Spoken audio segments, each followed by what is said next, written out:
Assalamualaikum warahmatullahi wabarakatuh. Perkenalkan, nama saya Firawati dengan NIM 301009107 dari jurusan Akidah dan Filsafat Islam 4. Baik teman-teman, di sini telah tertempel beberapa materi yang akan saya paparkan dari mata kuliah studi agama-agama. Langsung saja untuk materi pertama, yaitu agama dalam kehidupan manusia atau terkait di dalamnya sejarah. Singkat saja bahwa ajaran agama sejak manusia pertama, yaitu Nabi Adam alaihi salam, merupakan satu ikatan sejarah yang kemudian menyempurnakan yang sebelumnya. Bukan merupakan suatu ajaran yang terpotong-potong. Dalam kehidupan para nabi pun dulu merupakan kehidupan yang berkelanjutan. Demikian pula ajarannya pun merupakan persambungan dari generasi selanjutnya. Pada dasarnya manusia memiliki keterbatasan pengetahuan dalam banyak hal, baik mengenai sesuatu yang nampak maupun yang gaib, dan juga keterbatasan dalam memprediksi apa yang akan terjadi pada dirinya dan orang lain. Oleh karena keterbatasan itulah, maka manusia memerlukan agama untuk membantu dan memberikan pencerahan spiritual kepada dirinya. Manusia membutuhkan agama tidak sekedar untuk kebaikan dirinya di hadapan Tuhan saja, melainkan untuk membantu dirinya dalam menghadapi bermacam-macam problema yang kadang-kadang tidak dapat dipahaminya. Agama juga memberi isyarat kepada manusia dan alam bahwa ada zat yang lebih unggul, zat yang maha segala-galanya, yang di situ manusia perlu bersandar kepada dia melalui medium agama. Dengan kata lain, perlu bersandar dan bertawakal kepada dia melalui agama, karena agama menjadi tempat bagi kita untuk mengadu dan berkomunikasi dengan Tuhan. Kepasrahan kita kepada Tuhan didasarkan pada suatu ajaran bahwa manusia hanya bisa berusaha dan Tuhanlah yang menentukan. Baik, untuk materi selanjutnya yaitu klasifikasi agama. Klasifikasi agama ditinjau dari segi penyebarannya terbagi atas dua. Yang pertama yaitu agama universal, yang kedua yaitu agama folk. Agama universal ini merupakan agama-agama yang besar dan mempunyai minat untuk menyebarkan ajaran untuk ke seluruh umat manusia. Sasaran agama jenis ini adalah sesama manusia tanpa mengira kaum dan bangsa. Salah satu contohnya ialah agama Islam, bahkan Kristen dan Buddha pun. Yang kedua yaitu agama folk. Agama folk merupakan agama yang kecil dan tidak mempunyai sifat dakwah seperti agama universal. Amalannya hanya terhadap kepada etnik tertentu. Contohnya yaitu agama rakyat Cina atau Taoisme dan agama Sikh. Yang kedua, klasifikasi agama ditinjau dari tanggapan ketuhanan. Dibagi pula menjadi dua. Yang pertama, agama monoteisme. Agama monoteisme ini merupakan agama yang menganggap Tuhan hanya satu, yaitu agama yang mendukung konsep kewahidan Tuhan. Contohnya ialah agama Islam. Yang kedua, agama politeisme, yang merupakan agama yang menganggap bahwa Tuhan terwujud secara berbilangan, yakni ada banyak Tuhan atau Tuhan boleh berpecah kepada banyak bentuk. Contohnya agama Hindu dan agama rakyat Cina. Yang ketiga yaitu klasifikasi agama ditinjau dari sumbernya. Ini pun terbagi menjadi dua bagian. Yang pertama yaitu agama wahyu. Agama wahyu disebut juga dengan agama langit, agama samawi, agama profetis, yang artinya agama yang diterima oleh manusia dari Allah Sang Pencipta melalui malaikat Jibril dan disampaikan serta disebarkan oleh Rasulnya kepada umat manusia. Yang kedua yaitu agama budaya, disebut juga dengan agama bumi, yang artinya bersandar semata-mata kepada ajaran seorang manusia yang dianggap memiliki pengetahuan tentang kehidupan dalam berbagai aspeknya secara mendalam. Untuk materi selanjutnya yaitu perkembangan studi agama di dunia barat. Perkembangan studi agama di dunia barat ini mengalami proses yang cukup panjang, mulai dari abad sebelum Masehi sampai abad ke-19. Oleh karena itu, Perkembangannya dibagi menjadi 3 masa. Yang pertama yaitu masa Yunani kuno. Berdasarkan corak kepercayaan Yunani Romawi yang bersifat politeistis, maka karakter studi agama pada masa itu menggambarkan religiusitas masyarakat yang bersangkutan. Artinya, studi agama dilakukan dengan menelaah atau menggambarkan sisi keagamaan dari masyarakat yang bersangkutan. Pada masa ini banyak dikenal dewa-dewa yang disembah. Yang kedua yaitu abad pertengahan. Pada abad ini banyak ditemukan kajian-kajian mengenai agama. Abad pertengahan ini dimulai ketika abad ke-9 Masehi. Kajian ini dilatar belakangi oleh salah satunya ialah sinkretisme yang dilakukan oleh sebagian umat Kristiani yang secara formal memeluk Kristen, namun dalam praktiknya masih sering mengamalkan tradisi non-Kristen. Atas dasar ini, orang Barat mengkaji tradisi keagamaan tersebut guna memisahkan tradisi agama Kristen dengan agama non-Kristen. Yang terakhir yaitu zaman modern. Menjelang abad ke-19 yaitu saat-saat kemunculan ilmu perbandingan agama mengalami perubahan yang disebabkan oleh adanya semangat serta kemajuan ilmu pengetahuan.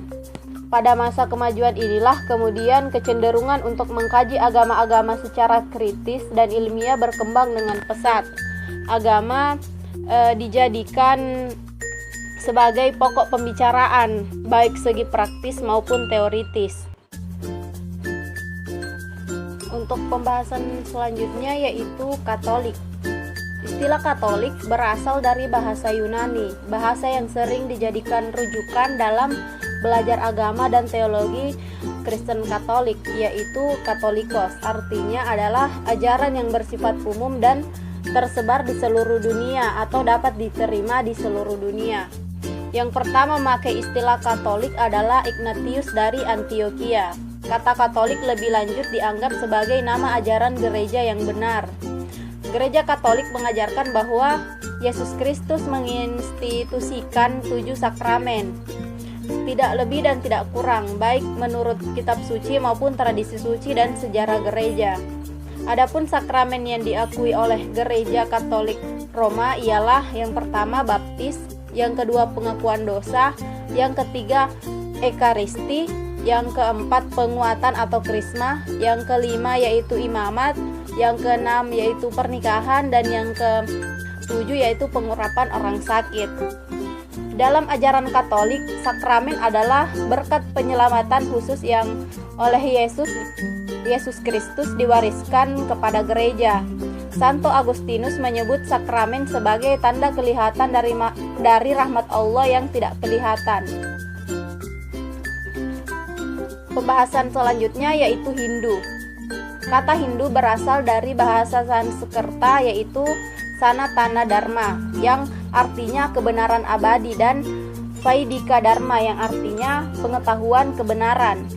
Agama ini diperkirakan muncul antara tahun 3102 sebelum Masehi sampai 1300 sebelum Masehi dan merupakan agama tertua di dunia yang masih bertahan hingga kini. Dalam agama Hindu ada 5 keyakinan dan kepercayaan yang disebut dengan Pancasrada.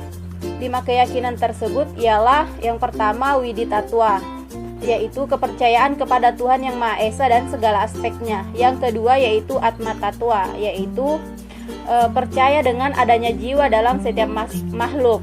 Yang ketiga Karma Pala Tattva, adalah percaya adanya hukum sebab akibat tiap perbuatan. Yang keempat Punarbawa Tattva, adalah percaya dengan adanya proses kelahiran kembali. Dan yang terakhir Moksha Tattva, adalah percaya bahwa kebahagiaan tertinggi. Bagi umat Hindu, Brahman adalah kata yang melambangkan Tuhan Sang Pencipta, dan kitab agama Hindu adalah Weda. Yang keenam atau pembahasan selanjutnya yaitu Buddha. Kata Buddha berasal dari bahasa Sanskerta yang artinya mereka yang sadar dan yang mencapai pencerahan sejati. Kitab suci agama Buddha adalah Tripitaka. Di dalam kitab ini terdapat beberapa kepercayaan yang mereka yakini, yaitu yang pertama Vinaya Pitaka, isinya adalah aturan-aturan biksu atau biksuni. Yang kedua, Sutra Pitaka, isinya tentang wacana-wacana Buddha. Dan yang ketiga yaitu Abhidharma Pitaka, isinya tentang penjelasan sistematis atau ilmu pengetahuan dari Buddha. Untuk pembahasan selanjutnya yaitu analisis kasus terkait kasus Sigi. Apakah yang terjadi adalah konflik agama atau bukan? Menurut saya yang terjadi di Sigi bukanlah konflik agama.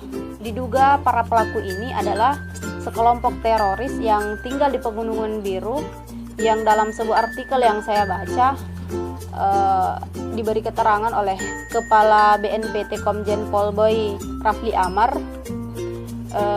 mengatakan bahwa para kelompok teroris ini selama mengalami pelarian, mereka selalu mengandalkan makanan yang ada di hutan. Akan tetapi akibat dari berkurangnya logistik, mereka pun mulai keluar dan merangsek ke wilayah warga sekitar untuk mencari beras. Mereka juga melakukan pembunuhan yang kita tahu bahwa itu sangat tidak manusiawi. Saya tidak begitu tahu apa yang melatar belakangi hal tersebut, namun jika dilihat dari kacamata agama, bahwa tindakan seperti itu sangat tidak dibenarkan. Dalam semua agama pun sudah sangat jelas melarang hal tersebut. Pembahasan selanjutnya ialah Konghucu, agama Konfusianisme atau Konghucu, atau dalam bahasa Tionghoa disebut Konfuza atau Konfusius. Istilah aslinya adalah Rujiao, yang berarti agama dari orang-orang yang lembut hati, terpelajar, dan berbudi luhur. Agama Konghucu juga mengajarkan tentang bagaimana hubungan antar sesama manusia atau disebut Rendao, dan bagaimana kita melakukan hubungan dengan Sang Holik atau pencipta alam semesta atau Tian Dao, yang disebut dengan istilah Tian atau Sang Di. Kitab Sisu Jing adalah sebagai kitab suci resmi yang berisi yang pertama, kitab Sanjak Suci yang disebut Sijing, kitab dokumen sejarah yang disebut Sujing, kitab Wahyu Perubahan yang disebut Yijing, kitab suci kesusilaan yang disebut Lijing, dan kitab Chunkyu yang disebut Chunkyu Jing. Agama ini juga menetapkan tahun baru Imlek sebagai hari raya keagamaan resmi, yang mana kalender Imlek terbukti dibuat oleh Nabi Konghucu atau Konfusius. Mungkin cukup sekian materi yang sempat saya paparkan. Semoga dapat menambah wawasan teman-teman sekalian. Saya juga masih akan terus mempelajari beberapa materi yang sempat saya tadi jelaskan. Mari kita sama-sama belajar. Maaf jika ada salah kata. Sekian, wassalamualaikum warahmatullahi wabarakatuh.